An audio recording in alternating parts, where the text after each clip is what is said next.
pembuatan cutter dapat dimulai dengan membuat bagian handle-nya terlebih dahulu. Dan untuk membuat handle-nya, kita memerlukan kurang lebih 58 gram biji plastik ABS yang diperoleh dari hasil penimbangan menggunakan neraca digital. Setelah itu, biji plastik tersebut akan dilelehkan dan kemudian disuntikkan ke dalam cetakan, dan proses tersebut disebut dengan injection molding. Setelah itu, lelehan plastik akan dibiarkan hingga mengeras, dan setelah mengeras akan dilakukan pemotongan sprue dan runner dengan tujuan menghilangkan saluran plastik yang sudah tidak diperlukan. Setelah itu akan dilakukan proses deburring untuk menghilangkan sisi-sisi tajam pada permukaan dan menghilangkan gerinda-gerinda kecil pada permukaan. Dan selanjutnya akan dilakukan inspeksi untuk memastikan bahwa produk benar-benar sesuai dengan standar yang ada. Setelah membuat part handle, kita bisa lanjut ke part berikutnya, yaitu blade rail. Dan untuk membuat part ini diperlukan bahan baku utama, yaitu stainless steel strip, dengan dimensi yang tertera pada OPC.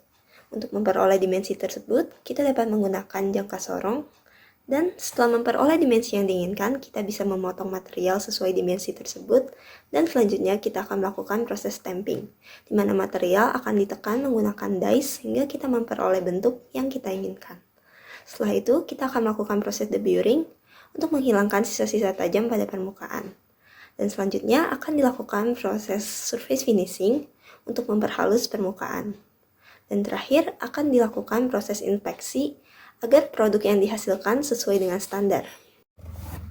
Setelah part blade rail selesai, kita bisa melakukan perakitan atau assembly pada part handle dan part blade rail. Oke, selanjutnya saya akan menjelaskan mengenai proses pembuatan komponen blade. Blade dibuat menggunakan high carbon steel dengan ukuran bahan awal 50 x 1,8 x 0,1 cm. Proses pembuatan blade dimulai dengan pengukuran menggunakan jangka sorong. Setelah itu, dilakukan cutting raw material menggunakan shearing machine selama 15 detik. Hal ini bertujuan untuk memotong bahan awal dalam pembuatan komponen blade. Lalu, dilanjutkan dengan heat treatment menggunakan heat treatment furnace selama 30 detik.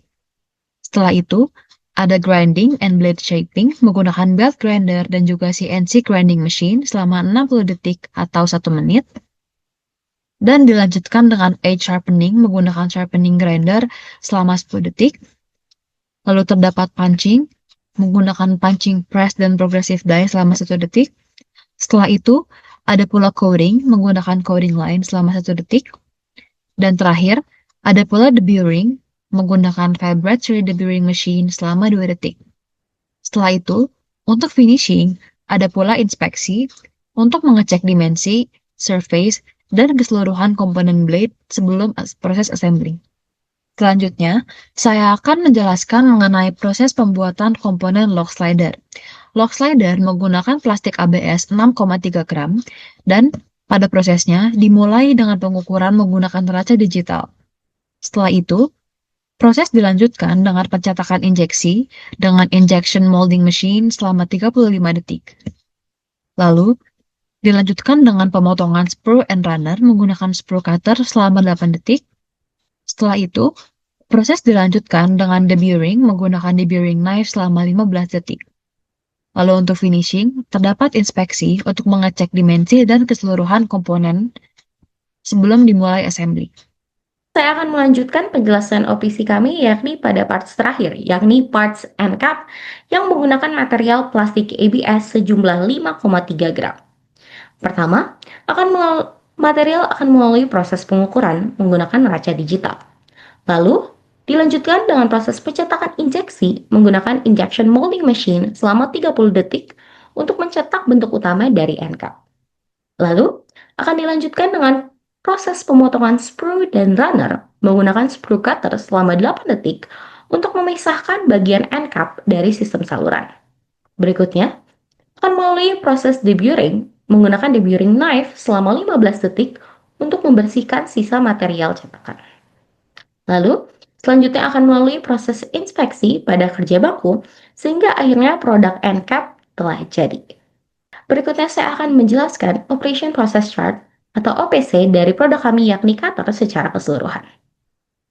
Produk cutter kami memiliki 5 parts, Sehingga setiap parts yang kami miliki, kami telah membuat lembar rencana proses atau LRP dari masing-masing parts untuk membuat OPC-nya.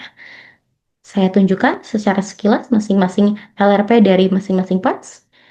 Sehingga berikut merupakan operation process chart secara keseluruhan dari produk cutter kami. Setelah semua parts dibuat, maka parts handle serta parts bleed trail akan melalui proses perakitan. Lalu, setelah itu, parts blade dan juga parts lock slider akan melalui proses perakitan. Kemudian, hasil dari dua proses perakitan tersebut akan juga melalui proses perakitan tersendiri. Hingga akhirnya, hasil proses perakitan dari keempat parts tersebut juga akan melalui proses perakitan dengan parts terakhir yakni end cap. Hingga akhirnya terbentuk proses produk cutter yang akan melalui proses inspeksi pada kerja bangku hingga akhirnya dapat melalui pada proses terakhir yakni proses penyimpanan.